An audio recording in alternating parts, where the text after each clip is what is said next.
Graça e paz, amados irmãos. Mais uma vez estamos aqui agradecendo a Deus pela oportunidade de poder falar mais uma vez a sua palavra. Pedindo aos irmãos que ao assistir esse vídeo, por favor, não esqueça de deixar o seu like, fazer seu comentário e compartilhar esse vídeo com quem gosta de ouvir a palavra de Deus. É uma forma também que você pode usar para evangelizar pessoas que você conhece, parentes, amigos, irmãos, vizinhos e etc. Então, neste vídeo, gostaria de... O assunto que nós vamos falar continua sendo escatologia, porém, hoje, nós estaremos repetindo algumas coisas, porque algumas pessoas que são inscritas no nosso canal enviou mensagem para mim no meu privado, né? E eu vou usar este vídeo repetindo alguns assuntos das questões escatológicas, mas sendo assim mais detalhista, né? Trazendo alguns pormenores, algumas explanações que não fiz nos anteriores. Pois apesar de eu ter explicado, sido claro, houve algumas dúvidas e eu tentarei responder nesse vídeo aqui para os nossos queridos irmãos que estão inscritos conosco. Já estamos com 123 inscritos. Amém? Então hoje nós daremos sequência, pedindo a você a sua atenção, que você não esqueça de estar com Bíblia, caderno e lápis, para que você possa anotar o que eu estou falando, algumas coisas, claro que você não vai conseguir anotar tudo, mas principalmente as referências bíblicas, a fim de que você possa depois conferir e estudar na sua particularidade, tirar suas dúvidas e, se não, você ligar para mim. Como esses irmãos que perguntaram, que questionaram, não é? Eu expliquei algumas coisas para eles e outras eu vou aqui reforçar nesse vídeo mais algumas explicações, tá certo? Então vamos lá, irmãos. Falando sobre sinais e evidências da volta de Jesus no dia a dia da nossa sociedade. Então eu vou citar aqui 9 sinais e evidências que estão acontecendo na nossa sociedade na atualidade. Primeiro sinal e primeira evidência da volta de Jesus é a negação da pessoa de Deus. Lucas 17, 26, e 2 Timóteo capítulo 3, verso 4 e 5. Segunda evidência é a negação de Jesus Cristo. Capítulo 3, verso 18 do Evangelho de João e 1 Pedro capítulo 2, versículo 6. As pessoas têm tentado de alguma forma anular a pessoa de Jesus, não somente desacreditando do que ele fez na cruz, como também negando a sua existência, não é? A história está repleta de provas, de evidências da existência da pessoa bendita de Jesus, de sua manifestação nesse mundo, do seu nascimento, crescimento. É tanto que o nosso calendário, hoje, ele é um calendário decrescente, não é? Do início do mundo para cá, foi se contando os anos, e na medida que os anos iam se avançando, eles eram identificados como antes de Cristo, né? Então era uma contagem decrescente. E quando Jesus se manifestou, veio a este mundo, a contagem, o calendário, muita coisa foi alterada, foi mudada. Então o calendário passou a ser crescente, a contagem começou novamente. É tanto que nós estamos no ano de 2020 e faz mais ou menos isso, né? Porque foi no ano 4 que Jesus veio a este mundo, e tudo mudou. Existe hoje comemorações no mundo religioso, na maioria das nações, que são retratadas, que são ligadas à pessoa de Jesus Cristo. Então, de uma certa maneira, Satanás tem trabalhado na mente, no coração das pessoas, para negar a existência ou a manifestação da pessoa de Cristo. Terceira evidência é a negação da sua volta, é a negação do seu retorno a este mundo. Lembrando que quando ele se manifestou como o Cordeiro de Deus que tira o pecado do mundo. Ele se manifestou para salvar o povo hebreu, para que através do povo hebreu o mundo conhecesse a doutrina de Deus, conhecesse a pessoa de Deus, conhecesse a manifestação, a revelação de Deus. Como diz o evangelista João, no capítulo 1, verso 11 do seu evangelho, ele diz que ele veio para o que era seu, mas os seus não o receberam, né? Então, os judeus rejeitaram a Jesus, não quiseram ele como seu Messias. Os gentios abraçam a Cristo como o seu Senhor, o seu Messias, o seu Salvador. Aí a igreja é instaurada, né, instalada aqui na terra, com o único propósito de evangelizar, falar, noticiar, divulgar o Evangelho de Jesus e adorá-lo na beleza de sua santidade. Então, a terceira evidência é a negação da volta de Cristo a este mundo. Isso está na segunda carta de Pedro, no capítulo 3, verso 3 e 4. Quarta evidência é a negação da fé. Quando nós falamos de fé, eu não estou falando de qualquer fé ou de qualquer tipo de fé. Eu estou falando de uma fé genuína, de uma fé verdadeira, de uma fé que está fundamentada nos princípios de Deus, nos princípios da palavra de Deus. Então, a quarta evidência é a negação da fé. Isso está em 1 Timóteo, no capítulo 4, verso 1 a 12. A quinta evidência é a negação da sã doutrina bíblica, a rejeição da doutrina bíblica, deixada para nós por Deus, através do Espírito Santo, que inspirou os escritores das Sagradas Escrituras, não é? Como diz o apóstolo Pedro, que nenhuma profecia da Escritura foi produzida pela vontade da mente humana, mas homens inspirados por Deus, não é? Homens que foram inspirados por Deus, no caso, os apóstolos de Cristo, os do Novo Testamento, e os profetas do Senhor no Antigo Testamento, né?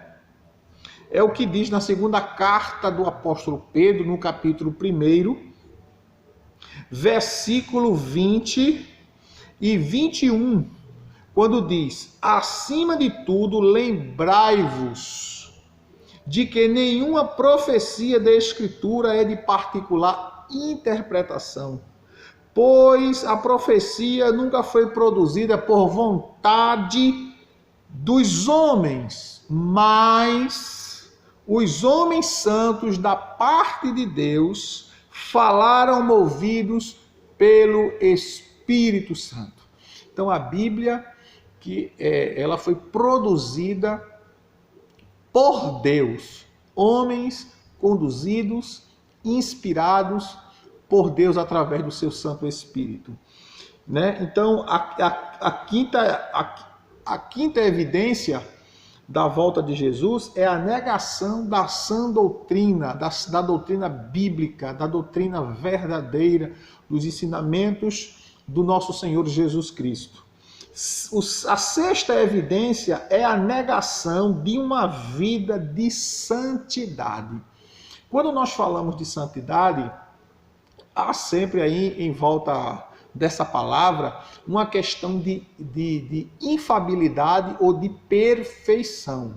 Não é isso. Quando a Bíblia diz que nós devemos viver em santidade, ele não está falando que nós vamos nos tornar perfeitos. Não é isso. A palavra santo significa, no original que foi escrito no grego, significa separado para o serviço, separado para Deus.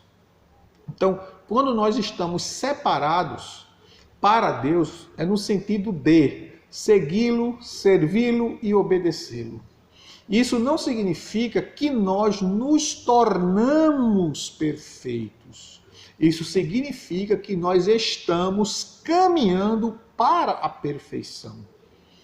Porque a palavra de Deus, ela vai nos moldando, nos santificando. João capítulo 17, verso 17, Jesus disse: santifica-os na verdade. A tua palavra é a verdade. Então, na medida que nós vamos conhecendo a Escritura, vamos permitindo que a palavra de Deus ache espaço em nós, esta palavra, na ação do Espírito Santo, ela vai mudando nossa mente, nossa forma de ver as coisas, de entender as coisas. O apóstolo Paulo diz, na primeira carta aos Coríntios 2, 14 e 15, diz que o homem natural, o homem que não serve a Deus, o homem que não tem o Espírito Santo, ele não consegue compreender as coisas do Espírito, porque as coisas espirituais, elas se discernem espiritualmente. Então, na medida que a gente procura viver uma vida de santidade, a gente é voltado à palavra de Deus. Então, na medida que a gente vai conhecendo a palavra, a nossa mente vai sendo transformada, como diz Romanos 12 e 2, nós vamos sendo lavados pela palavra e tudo aquilo que antes nós achávamos que era normal, que era correto, que era justo, não é? A gente vai colocando de lado, porque nós passamos a ver a vida, as coisas dentro da ótica de Deus. Então, viver em santidade é viver a palavra, é viver a vontade de Deus. E a gente só recebe, só compreende, só entende isso quando a gente busca isso em Deus e na sua palavra. Então, a negação de viver uma vida santa é o sexto sinal, a sexta evidência da volta de Jesus. Isso está em 2 Timóteo, capítulo 3, verso 1 a 7. A negação de uma vida santa.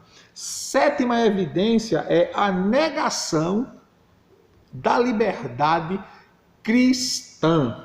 Segundo 1 Timóteo, capítulo 4, verso 3 e 4. Ou seja, quando nós falamos de liberdade cristã, meus queridos, nós estamos falando que, como cidadãos dos céus, nós também não deixamos de ser cidadãos da terra.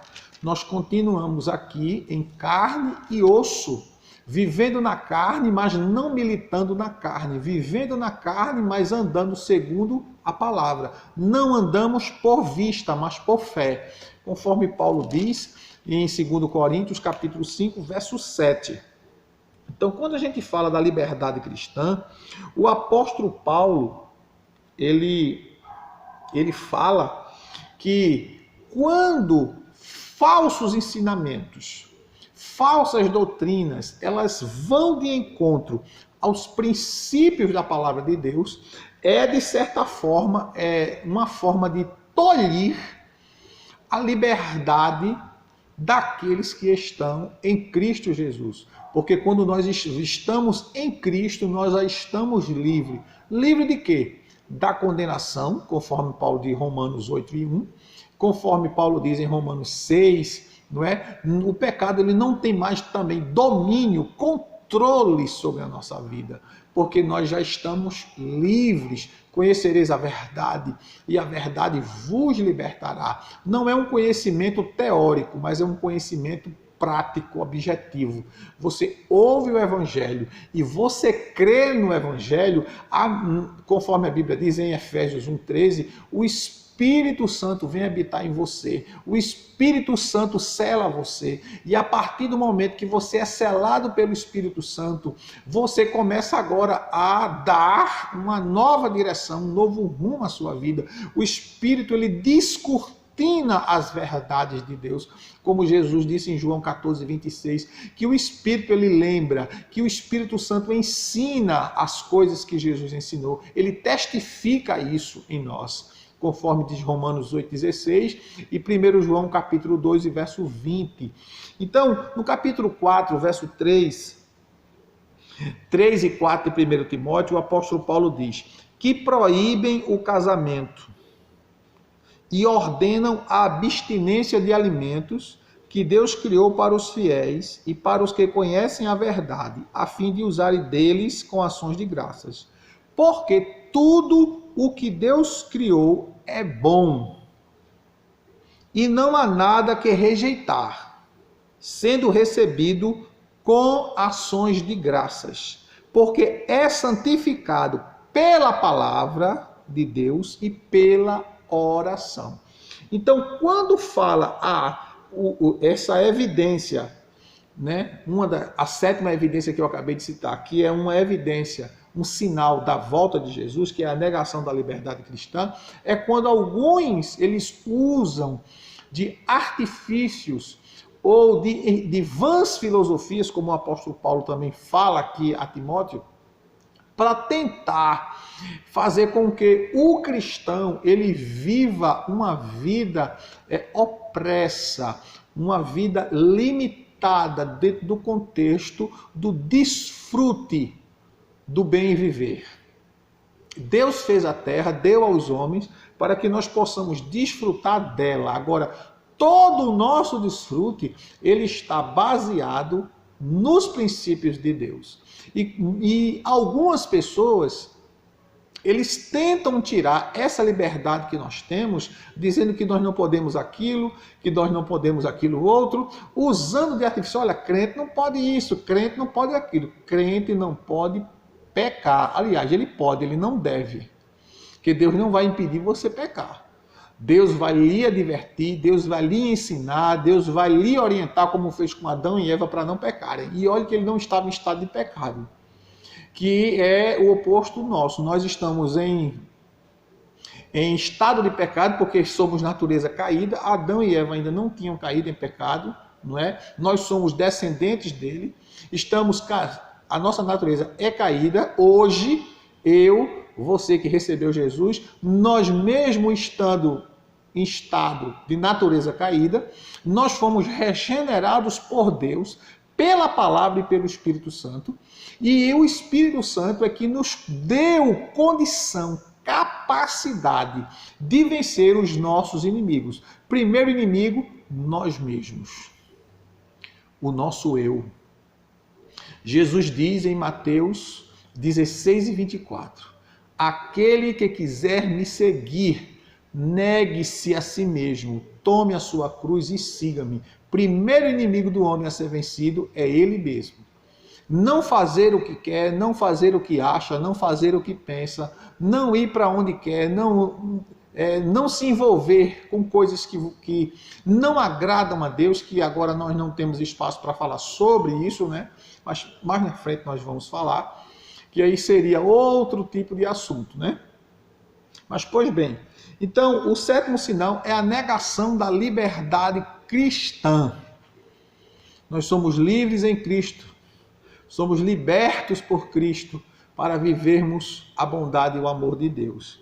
O oitavo sinal e a oitava evidência da volta de Jesus é a negação da vida moral, né?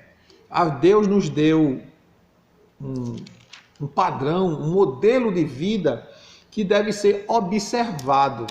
E quando este padrão de vida ele não é observado de acordo com os princípios de Deus, nós passamos a viver dentro dos nossos próprios padrões, dentro dos nossos próprios conceitos, e na medida que nós vamos viver dentro dos nossos próprios conceitos, dentro dos nossos próprios padrões, nós fugimos daquilo que a palavra de Deus diz. Por quê? Porque a própria palavra diz que em nós não habita bem algum, capítulo 7, verso 18 de Romanos. Paulo diz que em nós, isto é, na minha carne, não habita bem algum. Porque o próprio Paulo diz no capítulo 8, né? Ele narra, em alguns textos, ele diz que aquele que se inclina para a carne, para a vontade da carne, ele se inclina para a morte.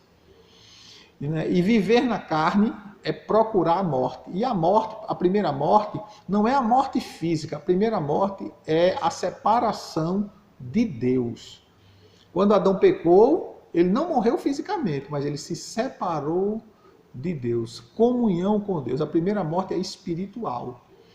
Então, aquele que vive na prática de fazer o que quer, de agir como quer, de ir para onde quer, de achar que as suas ideias, que suas filosofias ou suas ideologias são superiores à de Deus, esse daí ele está caminhando para longe de Deus. Porque o que anda na carne não pode agradar a Deus, né? E viver para agradar a Deus é renunciar toda forma de vida baseada em conceitos puramente humanos. Toda a nossa forma de vida, ela deve estar baseada nos princípios de Deus. Então, na segunda carta a Timóteo, capítulo 3, verso 1 ao verso 8, o apóstolo Paulo fala da impiedade dos últimos tempos. Então, ele fala dos homens, que os tempos serão tão difíceis que os homens serão amantes de si mesmos, presunçosos, gananciosos, soberbos, blasfemadores, desobedientes aos pais e às mães. Isso aí é uma negação da vida moral, né? Desobediência aos pais e às mães, isso é uma coisa que está dentro do princípio ético que rege uma sociedade. Todo ser humano, ele é guiado dentro da questão social, do convívio social com outra pessoa, com outro ser humano, tem um conjunto de regras que é chamado de ética. A ética, ela rege a vida do homem no aspecto normativo no conviver social. Então ele fala desobediente aos pais e às mães, ingratos, profanos, sem afeição natural, irreconciliáveis, caluniadores, sem domínio de si, cruéis, sem amor para com os bons, traidores, atrevidos, orgulhosos, mais amigos dos prazeres do que amigos de Deus. E assim Paulo vai discorrendo uma série de características daquele que negam uma vida moral exemplar. E com relação a isso, Paulo também fala na carta aos Gálatas, no capítulo 5, verso 19 a 21, ele fala das obras da carne, daqueles que saem, que fogem dos princípios morais. E ele diz que aqueles que assim o fazem, eles não herdarão o reino de Deus. Então, anote para você ler, você conferir texto a texto. E a nona evidência da volta de Jesus é a negação das autoridades. Ou seja, pessoas que não se prontificam ou não se submetem a respeitarem as autoridades constituídas. Primeira autoridade constituída são os nossos pais. Pai e mãe é a primeira autoridade na vida do ser humano. Quando você desrespeita seu pai, desrespeita sua mãe, desonra seu pai e sua mãe, você está ferindo um princípio bíblico. A Bíblia diz: honra teu pai e tua mãe, que é o primeiro mandamento com promessa. Diz o texto: para que você seja bem-sucedido e os seus dias sejam prolongados sobre a terra. Diante disso, a negação das autoridades fala da questão da desobediência, desrespeito sobre aqueles a quem Deus constituiu sobre nós. Então as autoridades foram constituídas para trazer ordem, para trazer norma, regras. E essas normas, essas regras, essas leis que regem o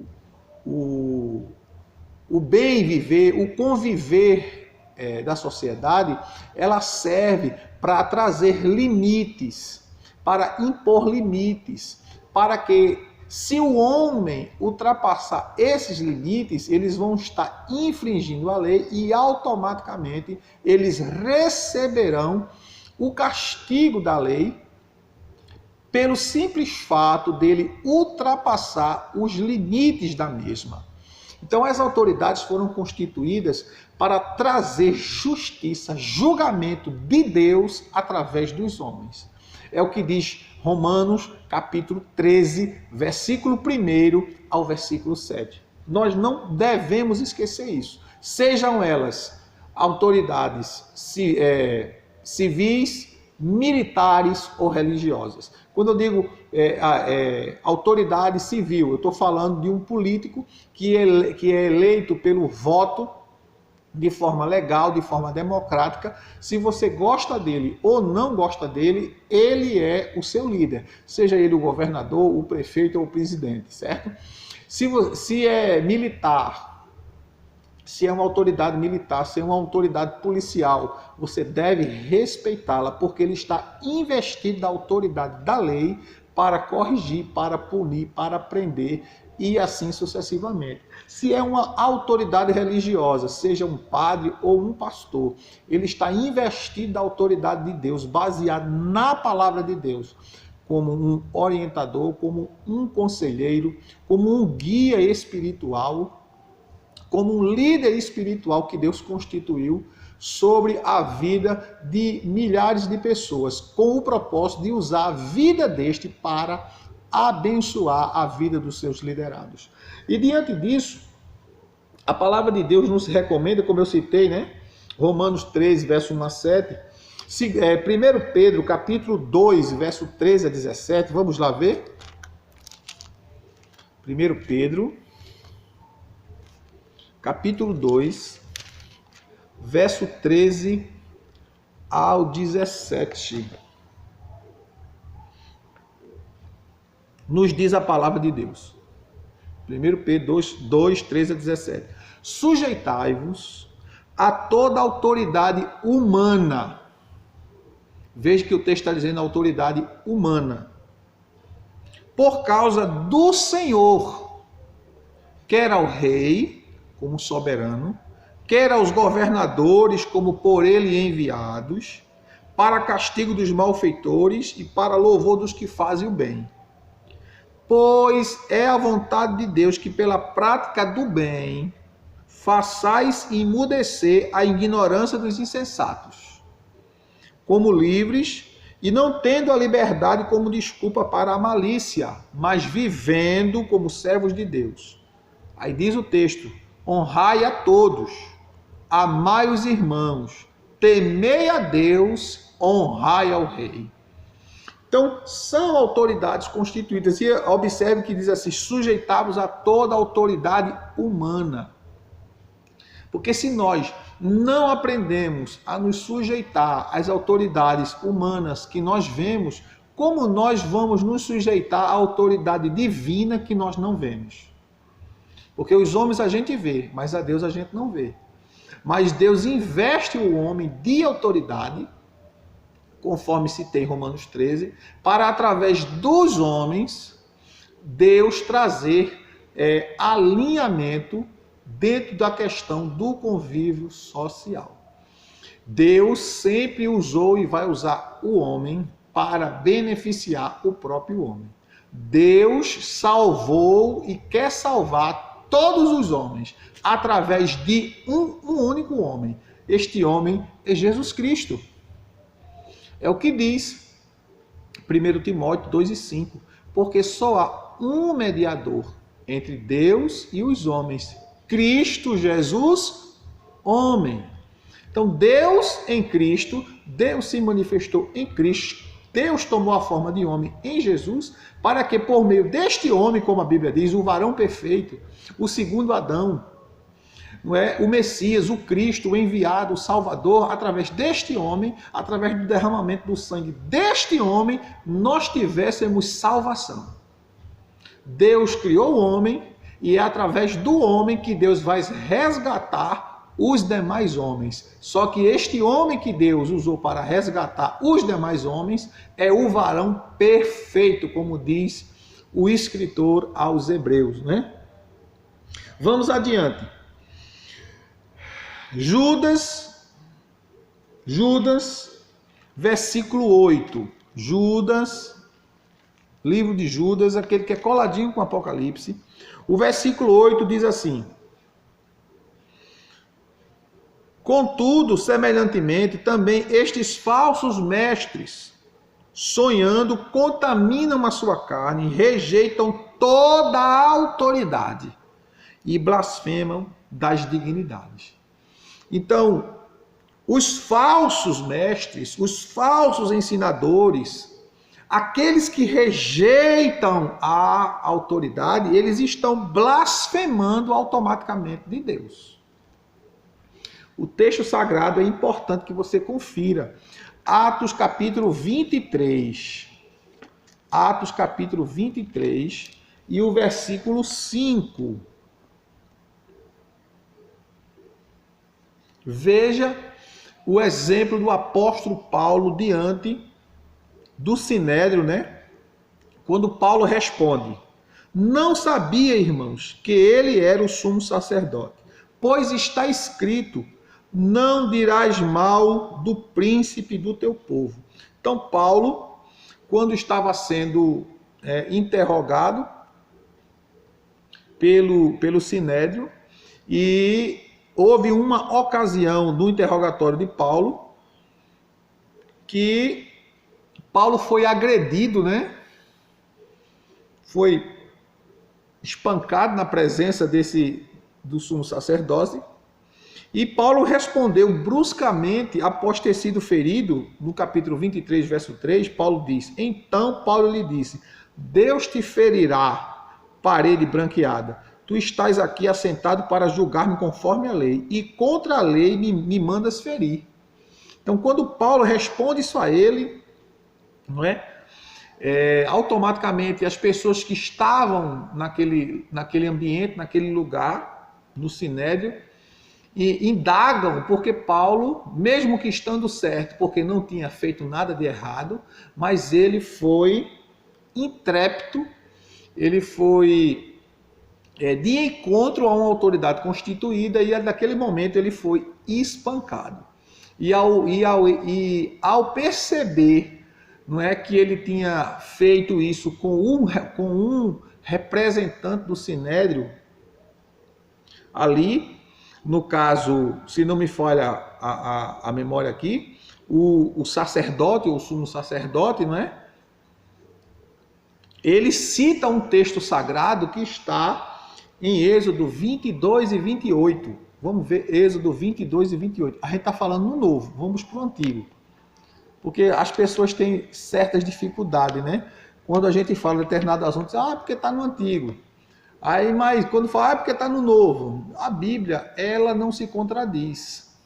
O que Deus fala no antigo, fala no novo. Deus não condena o antigo, pelo contrário. Jesus disse: eu não vim destruir, eu não vim revogar a lei, mas eu vim cumpri-la, né?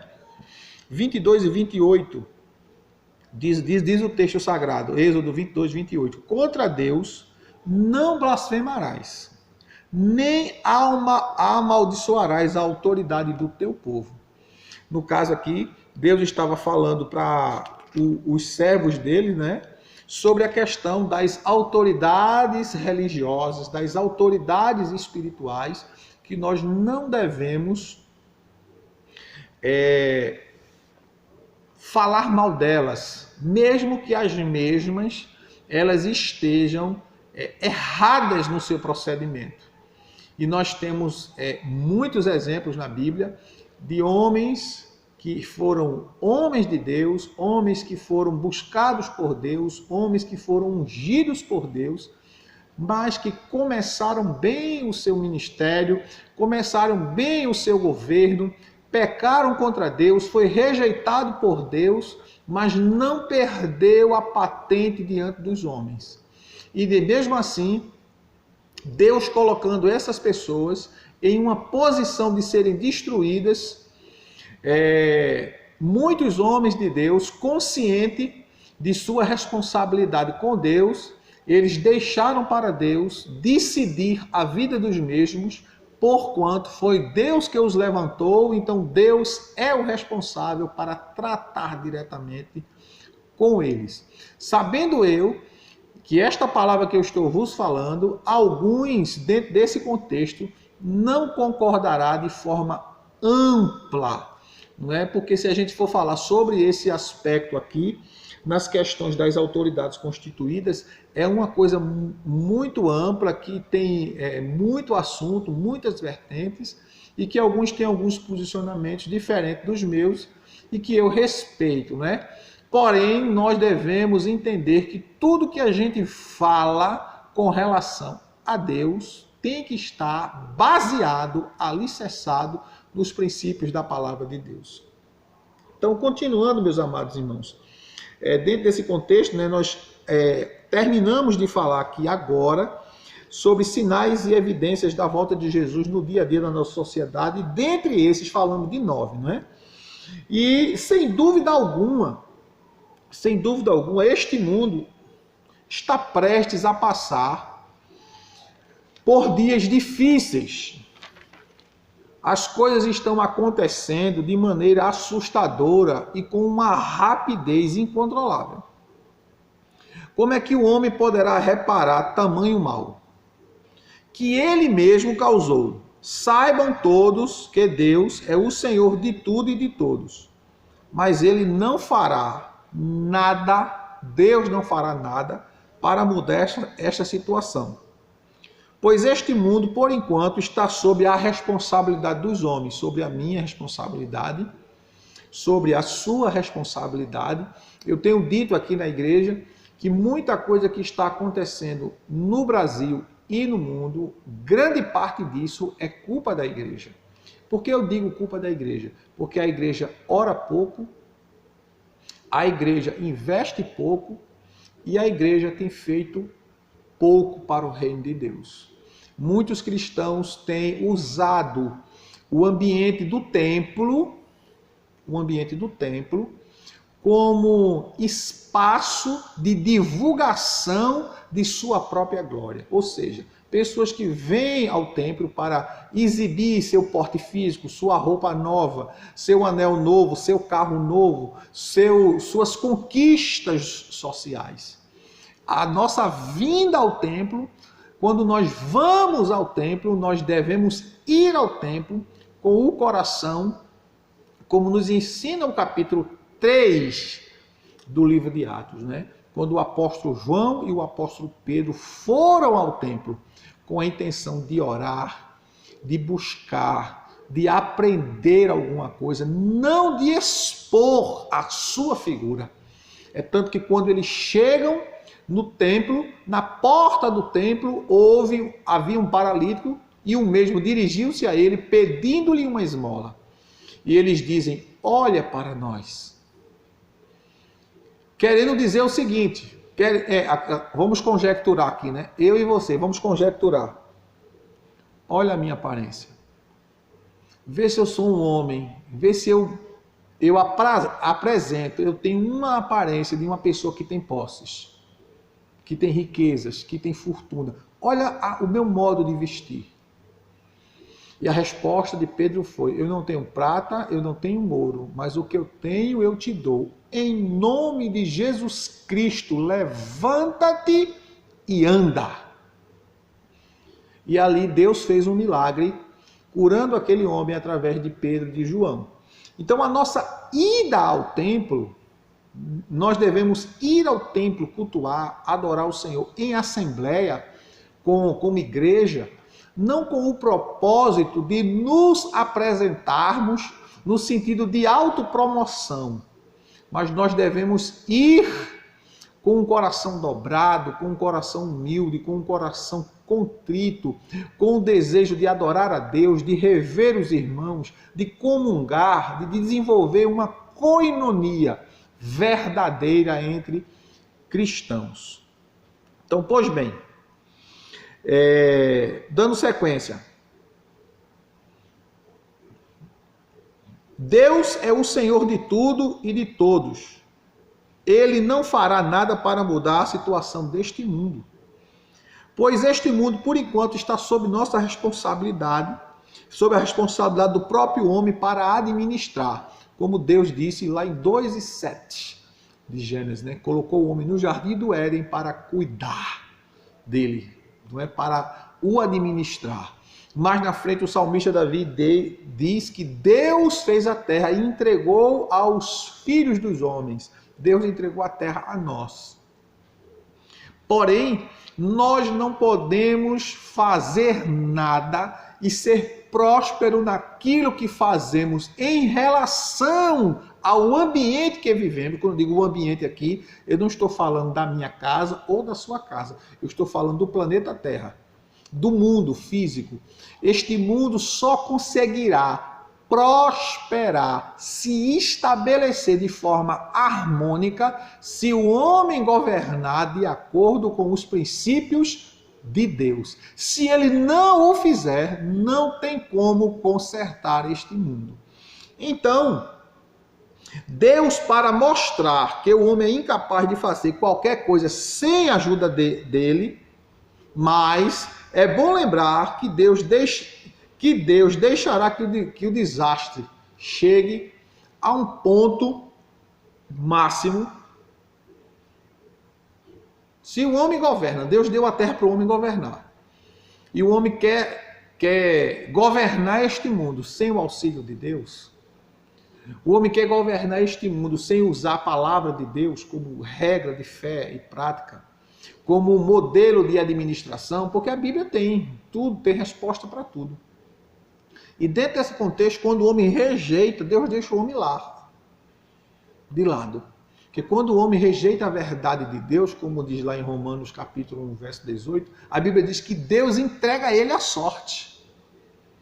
Deus entrega a ele a sorte e ele vai receber no seu corpo aquilo que ele fez, aquilo que ele praticou. E diante disso, hoje, na nossa atual situação, nessa pandemia, veja quantas pessoas estão no desespero. Gente que não orava está orando, gente que não queria vir para a igreja hoje está querendo, mas a igreja está fechada, não pode vir. Fica naquele desespero, fica naquela agonia. Por que não buscou a Deus no tempo da bonança? Mas quer buscar a Deus agora no tempo da dor. Não estou dizendo que você não busque, não, é bom. Mas não se esqueça, buscar a Deus na bonança, né, e na dificuldade, no bem e no mal. Buscar a Deus em todo o tempo. A Bíblia diz orar sem cessar. Sempre, orar sempre, não é? Então, essa situação que nós estamos enfrentando, ela vai chegar num momento, em determinada situação, que não vai ter mais condições do homem conduzir nada nem fazer nada. É aí que entra a ação de Deus. Como? O que é que vai acontecer? O Senhor Jesus Cristo virá arrebatar a sua igreja, tirar deste mundo que está em caos, que está em declínio. Ele virá tirar a sua igreja e deixar aqueles que não o temem aqui para sentir as consequências de seus pecados, de seus erros. Então, diante disso, nós falamos nos vídeos anteriores sobre arrebatamento, mas eu vou voltar a falar devido às perguntas que me fizeram e eu vou tecer alguns detalhes. Evidentemente que eu não vou conseguir terminar nesse vídeo. Eu vou fazer outro vídeo para dar sequência a esse assunto, ok? Então, o arrebatamento da igreja. Para todo cristão convertido a Cristo, o momento mais esperado de todos os dias de sua vida é, sem dúvida, o dia do arrebatamento da igreja. Neste dia, todo aquele que recebeu a Jesus Cristo como Salvador de sua alma irá encontrar-se com o Senhor nas nuvens, estando liberto para sempre de qualquer tipo de provação, dor, angústia, tristezas, lágrimas e problemas dos mais diversos. Conforme diz a Bíblia Sagrada em Tito, capítulo 2, verso 13, a expressão do apóstolo Paulo escrevendo a Tito é esta: aguardando a bem-aventurada esperança e o aparecimento do nosso grande Deus e Salvador Jesus Cristo. Essa é a nossa bem-aventurada esperança, o aparecimento do Senhor Jesus. A maior expectação da igreja é o arrebatamento.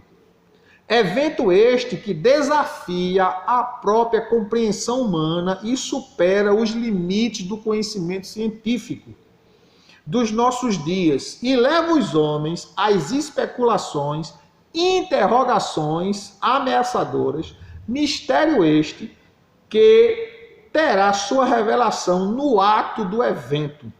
Por isso, é importante que saibamos, à luz da Bíblia, como acontecerá esta esperança da igreja. Como acontecerá o arrebatamento? Vamos lá. Uma das melhores maneiras de compreender o que está acontecendo no mundo hoje em dia, bem como qualquer outra época, é ter compreensão apropriada da palavra de Deus. Quando o crente compara a Escritura com a Escritura, descobre que certos acontecimentos dependem de outros acontecimentos, a fim de que sejam cumpridos ou compreendidos. Nenhuma doutrina pode ser baseada em textos bíblicos isolados ou ilustrações isoladas, desvinculadas do padrão ou do plano completo de Deus. Da mesma forma que a era ou dispensação da lei estava associada às admiráveis promessas de Deus a Israel, as suas provisões graciosas que visavam cuidar deles e protegê-los, conforme nos ensina o Salmo 105. Isso está registrado no Salmo 105. Fala sobre isso. Assim também se dá com o plano de salvação que Deus traçou através de seu Filho Jesus Cristo.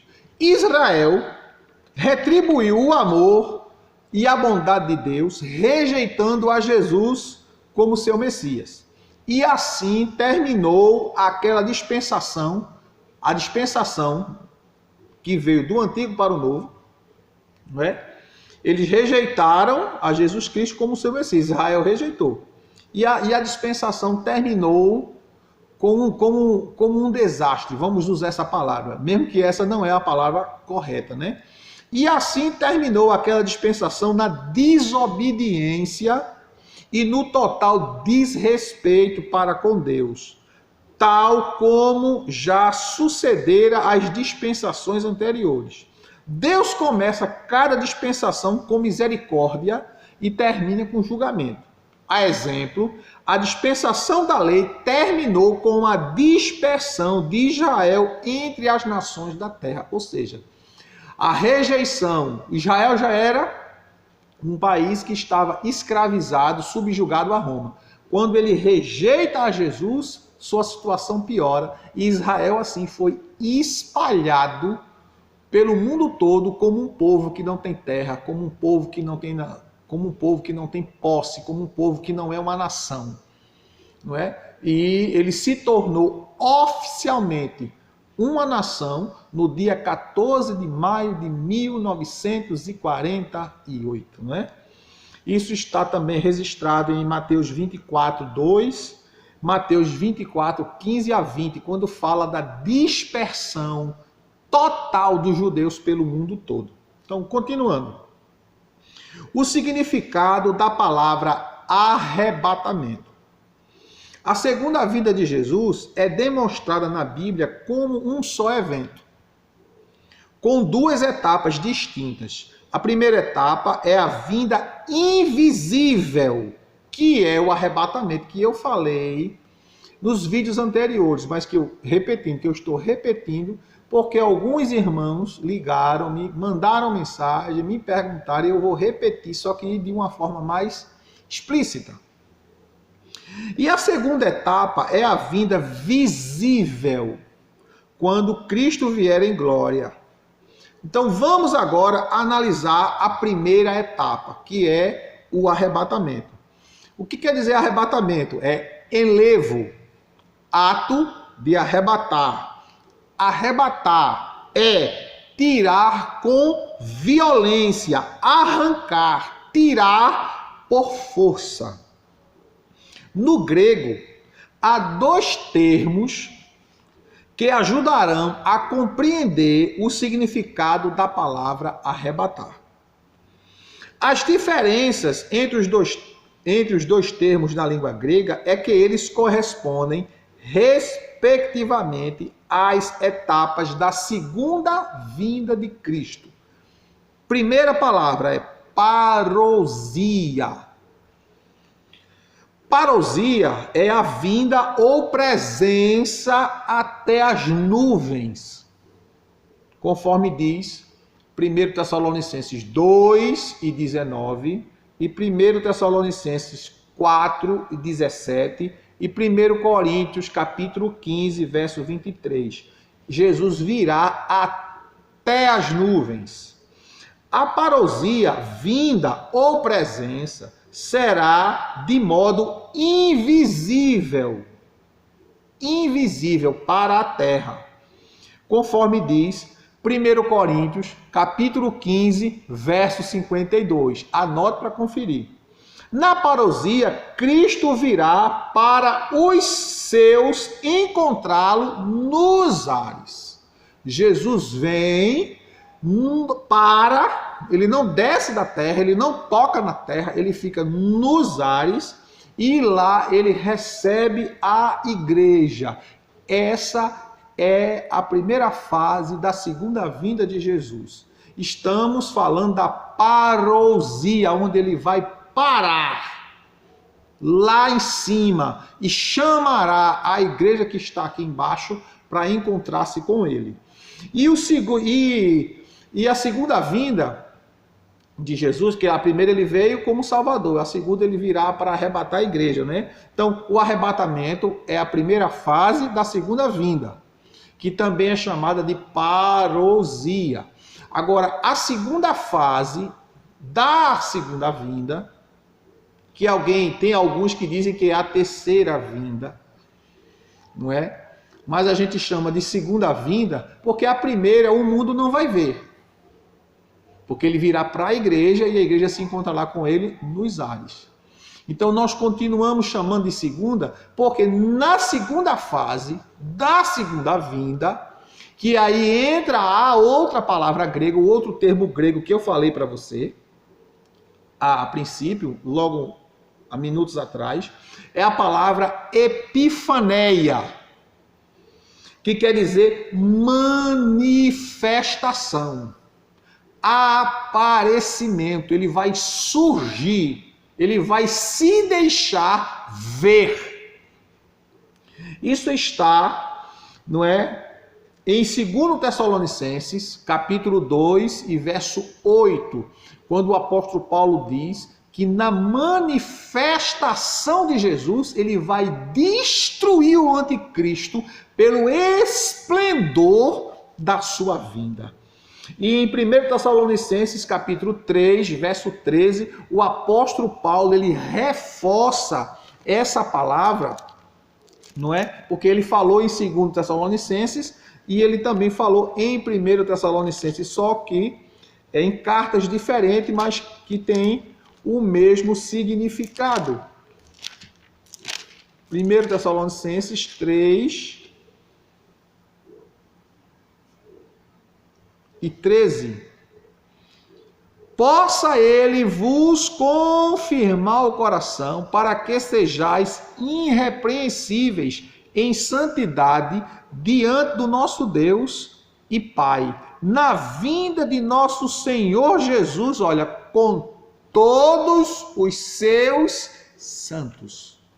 Então aqui ele não está falando do arrebatamento, ele está falando do retorno de Jesus à terra. Veja que ele está dizendo com todos os seus santos. A igreja vai retornar com Jesus na segunda fase do arrebatamento.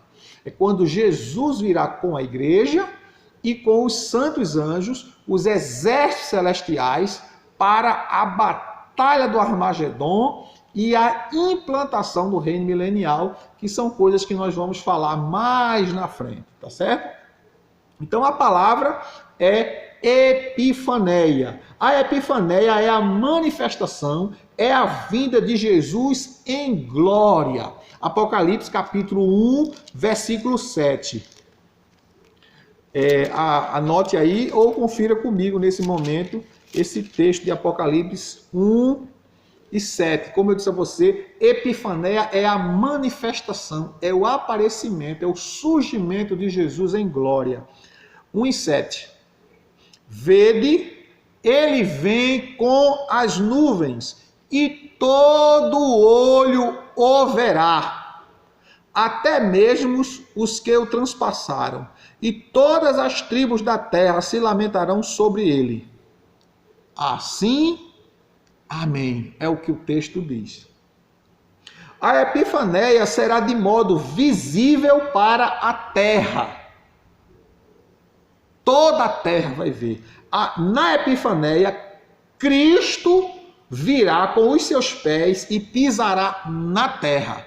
Veja a diferença da parousia para a epifaneia. Na parousia, Jesus vem até as nuvens e chama a igreja a encontrar-se com ele. Na epifaneia, ele vem com a igreja para livrar a nação de Israel da sua destruição, da sua aniquilação total. Ele vem com a igreja, com os exércitos celestiais, para destruir o exército do anticristo. E quando ele vier dessa forma, ele vai se manifestar e todo olho verá, ele vai tocar na terra, ele vai pisar na terra, conforme diz o texto de Zacarias, capítulo 14, versículo 4 e versículo 5, ok? Judas 14 também fala sobre isso. Então hoje nós vamos encerrar por aqui esse assunto e, querendo Deus, em outra oportunidade, nós voltaremos a falar sobre isso, dando sequência. Você que está assistindo aos vídeos, assista de forma sequenciada para que você possa entender o assunto, porque um vídeo é a sequência do outro anterior, para que você possa compreender o assunto, entender direitinho, e qualquer dúvida, ligue para mim, mande seu zap, mande sua pergunta, e nos vídeos que virão, eu irei responder da melhor forma para que você possa entender. Então, que Deus em Cristo Jesus vos abençoe, vos faça crescer, vos faça prosperar, vos faça desenvolver na sua vida espiritual, financeira, familiar, no nome de Jesus. Não esqueça, meus queridos, de continuar contribuindo com esta obra, com a Igreja Batista Missionária Aliança, a fim de que nós possamos continuar com as portas abertas, pregando o Evangelho do Reino, cuidando das pessoas e poder, assim, continuar assumindo os nossos compromissos com os missionários, os compromissos com o pagamento do prédio, das contas de energia, da manutenção predial e etc, né? Tudo que vocês já conhecem. Eu moro aqui em frente à igreja, os irmãos querendo aparecer, estamos aqui de portas abertas, de braços abertos para abrir a igreja, receber os irmãos, orar, conversar. Temos o nosso gabinete, nosso momento de oração, mesmo que com esta pandemia, a gente respeitando as restrições, não é, que temos recebido das autoridades constituídas, do nosso governador e assim sucessivamente. Pedindo a vocês que não deixem de orar, de assistir os nossos cultos através do Instagram, que estão sendo ministrados nas terças, quintas, sábados e domingos. Terça doutrina, quinta oração, sábado culto jovem e domingo os nossos cultos que nós sempre fazemos. Que Deus vos abençoe em Cristo Jesus. Não deixe de deixar seu like, fazer seu comentário e compartilhar esse vídeo. Que Deus vos abençoe em nome de Jesus.